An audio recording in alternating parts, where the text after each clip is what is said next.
नमस्कार। जब भी बात आध्यात्मिक ज्ञान चर्चा की होती है तब संत रामपाल जी महाराज जी का नाम सबसे पहले आता है। संत रामपाल जी महाराज जी से ज्ञान चर्चा करने के ख्याल मात्र से ही देश दुनिया के धर्मगुरुओं के हाथ पैर फूलने लगते हैं। आपको बता दें, सन 2011 में संत रामपाल जी महाराज द्वारा साधना टीवी चैनल के माध्यम से आध्यात्मिक ज्ञान चर्चा नामक एक शो शुरू किया गया था, जिसकी कुछ झलक आपके सामने रखते हैं। भारत के सभी राजनेताओं, स्वामियों, धर्मगुरुओं और शंकराचार्यों को मुसलमान धर्म के प्रवक्ता डॉक्टर जाकिर नायक की खुली चुनौती। ये चैलेंज है, कोई भी शख्स हिंदुस्तान में हो, मिनिस्टर हो दो, कोई भी स्वामी हो दो, कोई भी शंकराचार्य हो दो, इंशाल्लाह मैं तालिब इल्म हूँ इस्लाम और दीगर मज़हब का। मैं तस्लीम करता हूँ कि डिबेट होना चाहिए, मैं उनसे डिस्कशन करता हूँ। अगर मुझे गलत साबित करो, मैं बदलने को तैयार हूँ। ये मुसलमान की जबान है, हम जब जबान देते हैं उसका पालन करते हैं। संत रामपाल जी महाराज ने स्वीकार की मुस्लिम धर्म प्रवक्ता डॉक्टर जाकिर नायक की चुनौती। मुस्लिम धर्म प्रवक्ता डॉक्टर जाकिर नायक हैं सादर आमंत्रित, जब चाहे कर सकते हैं संत रामपाल जी महाराज के साथ ज्ञान चर्चा।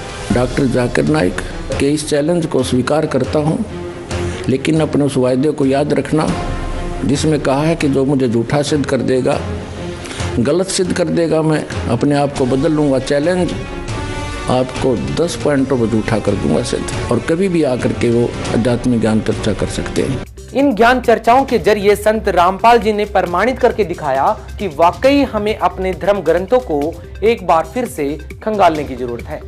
लेकिन 2013 में मुस्लिम धर्म प्रवक्ता डॉक्टर जाकिर नायक ने भी सभी हिंदू धर्म गुरुओं को खुली चुनौती देकर आध्यात्मिकता के क्षेत्र में दस्तक दी और 40,000 से ज्यादा हिंदुओं को मुस्लिम धर्म में जोड़कर तहलका मचा दिया था। किसी हिंदू धर्म गुरु ने डॉक्टर जाकिर नायक के इस चैलेंज को स्वीकार नहीं किया, लेकिन संत रामपाल जी महाराज ने डॉक्टर जाकिर नायक के इस चैलेंज को न सिर्फ स्वीकार किया, बल्कि डॉक्टर जाकिर नायक को सैकड़ों पॉइंट पर झूठा सिद्ध किया। इसी तरह आदरणीय शंकराचार्यों के ज्ञान को प्रमाणित माना जाता है।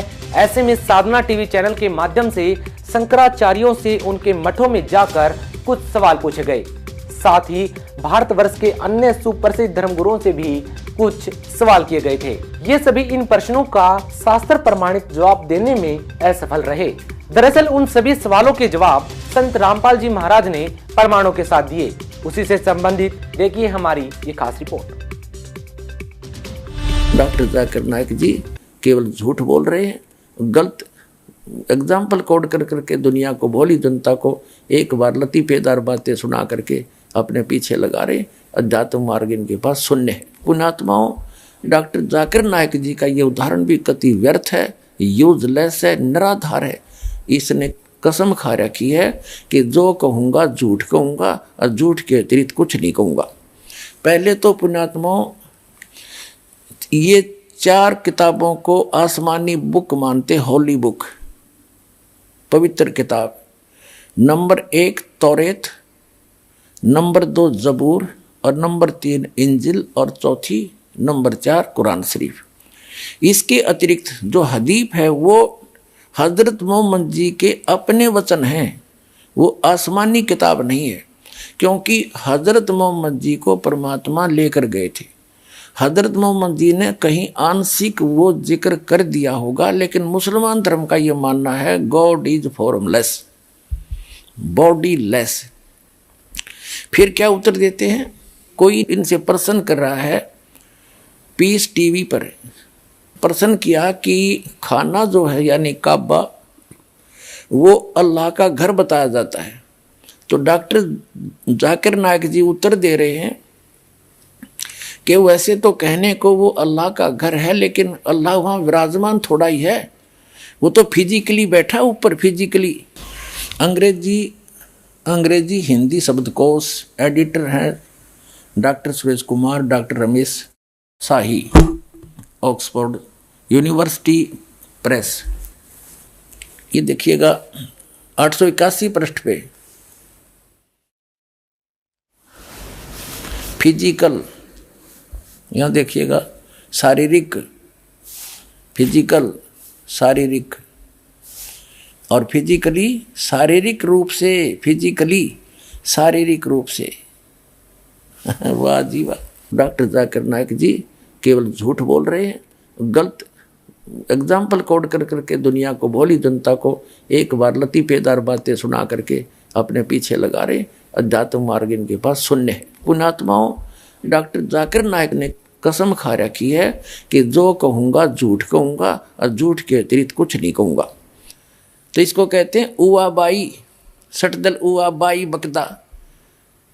वास्तविकता तो ये है कि परमात्मा सचमुच साकार है, उसका शरीर है, लेकिन ये अपरिचित है, ये झूठा है जाकिर नायक, इसको कख भी पता नहीं है। और वह कहते हैं चोर चुरावे तुमड़ी और गड्ढे पानी में, वो गड्ढे वह ऊपर आवे ना, सच्चाई छनी ना। अब इनको कख तो पता नहीं, लेकिन सच्चाई तो मुंह से निकल कर रहेगी। अपने मुंह से स्वीकार कर रहा है कि सह शरीर वो ऊपर बैठा है, और खुद मानता है परमात्मा बॉडीलेस है, निराकार है, उसका जिस्म नहीं है। अब आपको दिखाते हैं इंग्लिश के अंदर एज इट इज इसी की स्पीच है, ये देखिएगा। Similarities between Hinduism and Islam, doctor Zakir Naik. ये है वही similarities between Hinduism and Islam by doctor Zakir Naik, Farid book depot private limited. Similarities between Hinduism and Islam, doctor Zakir Naik, edition 2008 का, रुपये 40, मूल्य 40। Farid book printed by Mohammad Nasir Khan for Farid book depot private limited, street Pataudi house, Daryaganj Nai Delhi, इतने इतने और branches, ये सारा डिटेल दे रखे। Printed in Farid enterprises Delhi 6। ठीक, अब इसके हम आपको ले चलते हैं इस पुस्तक के पेज नंबर 10 पर। यहाँ देखो नीचे यजुर्वेद चैप्टर 40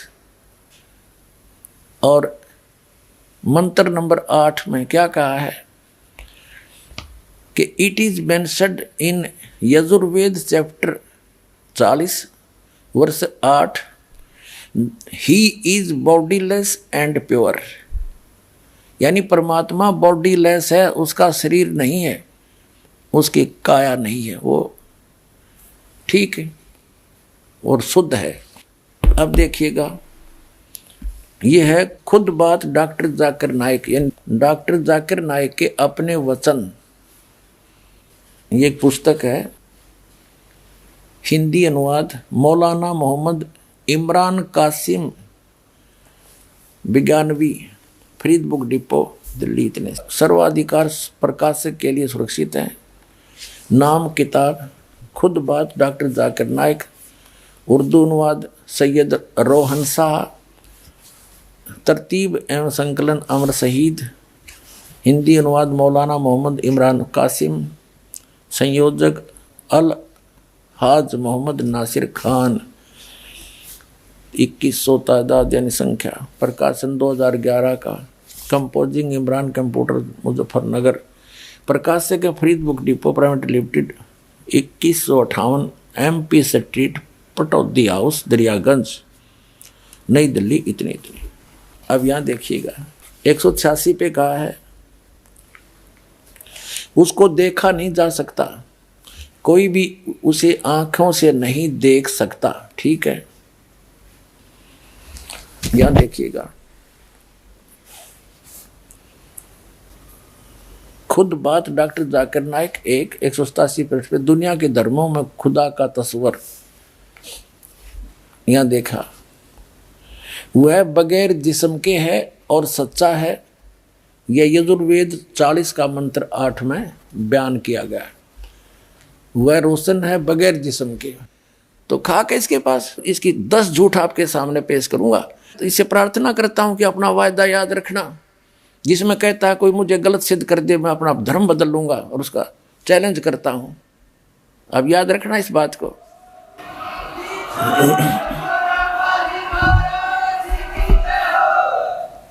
अब आजा जल्दी, हर ग्रहण कर ले, अपना कल्याण करवा ले डॉक्टर जाकिर नायक जी।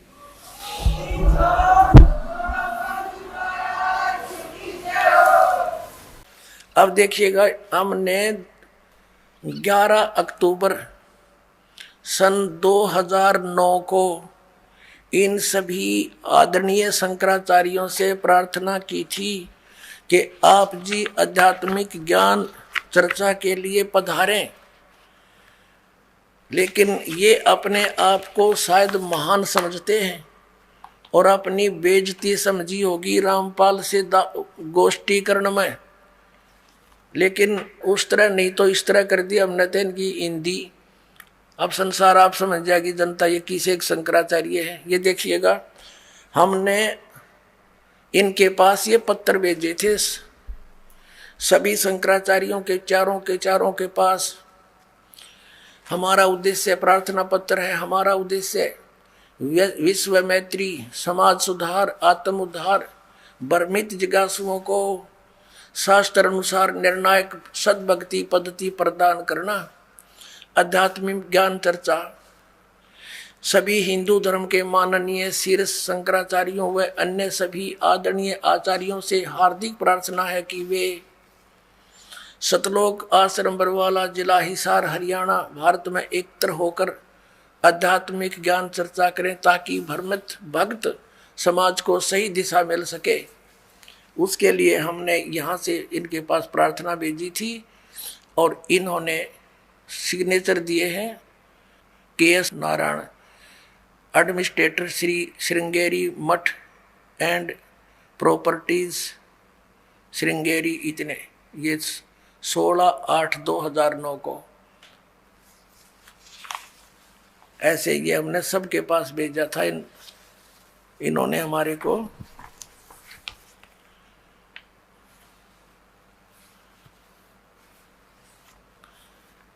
ये पत्र प्राप्त किया। प्रेमचंद्र उपाध्याय, प्रबंधक ज्योतिष मठ, ज्योतिष आचार्य ज्योतिष मठ उसको। तो इस तरह हमने बाई हैंड ले जाके, बाई रजिस्ट्री करवा के, और वो दिन रखा था और 2 चैनलों के माध्यम से करना था। देखिएगा इन्हीं पत्रों में है, ये इन्हीं पत्रों में ये है, यहाँ पर लिखा है।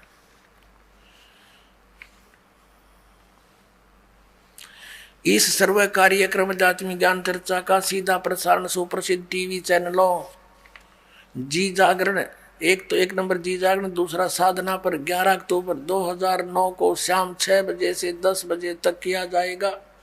लेकिन ये नहीं आए। यहाँ पूरा प्रोग्राम इसी आश्रम में हुआ था। पुण्यात्माओं, परमात्मा का जो ज्ञान है परमात्मा ही करा सकता है। जीव अपनी शक्ति बल से या अपने अभ्यास प्रयत्न से परमात्मा को नहीं जान सकता। अगर ये जान सके होते तो हजारों वर्ष इन्होंने समाधि मेडिटेशन करके देख लिए। अब जो 2.5 घंटे सुबह, 2.5 घंटे शाम भक्ति करके मोक्ष का दावा करते हैं, वो खोखला दावा उनका। हजारों वर्ष उन्होंने इस शरीर में खूब टक्कर मार ली और लास्ट में कह दिया गॉड इज फॉर्मलेस, परमात्मा निराकार है, परमात्मा का केवल प्रकाश देखा जा सकता। तो परमात्मा नहीं देख सके वह, परमात्मा का जो प्रकाश देखा है, तो परमात्मा बिना प्रकाश होगा किसका? वो तो ऐसा है जैसे ये शरीर है हमारा, ये ऐसा है जैसे किसी सरोवर तालाब के साथ में कोई मकान बना हो, कोई महल बना हो, और उस सूर्य का प्रकाश उस सरोवर के जल से रिफ्लेक्ट होकर, प्रतिबिंब होकर के, और उस मकान की किसी छत पर लग रहा हो, तो वहां उसका प्रकाश तो सूर्य का है, लेकिन वो सूर्य नहीं है। और कोई ये कहे ये प्रकाश तो सूर्य का है जो घर में हम देख रहे हैं, लेकिन सूर्य निराकार है, तो क्या वो बुद्धिमान व्यक्ति हो सकते? तो इस शरीर रूपी महल में उस परमात्मा का रिफ्लेक्टेड यानी प्रतिबिंब का जो बना हुआ प्रकाश है, प्रतिबिंब देखते हैं ये लोग। और लास्ट में इन्होंने यही मान लिया कि परमात्मा निराकार है, परमात्मा का केवल प्रकाश देखा जा सकता है त्रिकुटी में या जहां भी वो ध्यान का व्यर्थ प्रयत्न करते। तो प्रकाश, परमात्मा बिना प्रकाश किसका हो गया? वो तो परमात्मा निराकार कैसे है? जब उसका प्रकाश आपने देखा तो है कहीं वो? तो सूर्य को निराकार बताने वाले और सूर्य का प्रकाश देखने का दावा करने वाले वो बुद्धिहीन प्राणी है। यही यथास्थिति समझ लेना इन अज्ञानी ऋषि महर्षि और आज तक के जितने परमात्मा से अपरिचित संत हैं, उन्होंने यही थ्योरी बताई है। चाहे वो राधा स्वामी पंथ से संबंधित हैं, चाहे वो धन सतगुरु पंथ से, चाहे जय गुरुदेव पंथ से, और चाहे कोई अन्य जितने भी आज तक संत ऋषि महर्षि आप जिससे भी विचार सुनोगे, परमात्मा निराकार है। और जो निराकार और साकार दोनों स्थिति बताते हैं वो कति अनजान है। वो कहते हैं परमात्मा मूलतः तो वो निराकार ही है, लेकिन यहां साकार बनकर आता है, जैसे श्री राम और श्री कृष्ण रूप में। कोई बात हुई? फिर निराकार साकार अलग कैसे हो गया? तो साकार मानो या निराकार मानो उसको, तो दोनों सच्ची नहीं होती किसी वस्तु की। कोई नो क्या अंधा भी है और दिखे भी है, ये दोनों बात थोड़ी हो सकती है कि अंधा है तो अंधा ही है, उसको दिखता नहीं फिर, और दिखता है फिर अंधा कैसे? निराकार है तो साकार कैसे? वो साकार है तो निराकार कैसे? तो जिन महापुरुषों को परमात्मा स्वयं मिले अपने प्रयत्न से, पुण्यात्माओं, आज तक किसी ने भगवान को पाया नहीं। राज्य भी त्याग दिया, परिवार भी त्याग दिया, जंगल में वन में जाकर के गुफाओं में भी रह लिए, धुने लगाकर प्रयत्न किए, चारों तरफ आग बाल कर, और झरनों में खड़े होकर भी साधकों ने परमात्मा प्राप्ति का प्रयत्न किया, लेकिन ऑल इन वेन, यानी सभी निष्फल रहे, क्योंकि उनकी साधना अकॉर्डिंग टू द शास्त्र नहीं थी, उनकी साधना शास्त्र अनुकूल नहीं थी, मनमाना आचरण था। और अब भी जो कर रहे हैं मनमाना आचरण, वो भी अपना जीवन व्यर्थ कर रहे हैं। जैसे श्रीमद् भगवत गीता, परमेश्वर की एक वाणी पढ़ी कबीर भगवान की कि वेद मेरा भेद है, मैं ना वेदन के माही, और जौन वेद से मैं मिलूं ये वेद जानते नहीं। ये चारों वेद मेरी ही महिमा का गुणगान कर रहे हैं, मेरी महिमा बता रहे हैं, लेकिन इन वेदों में वर्णित विधि से मेरी प्राप्ति नहीं हो सकती। इनसे हटकर एक और वेद है जिसको सूक्ष्म वेद कहते हैं, जिसको तत्व ज्ञान भी कहते हैं। उस वेद के अंदर मेरे पाने की विधि है, और उसका ज्ञान इन वेदों में किसी में नहीं।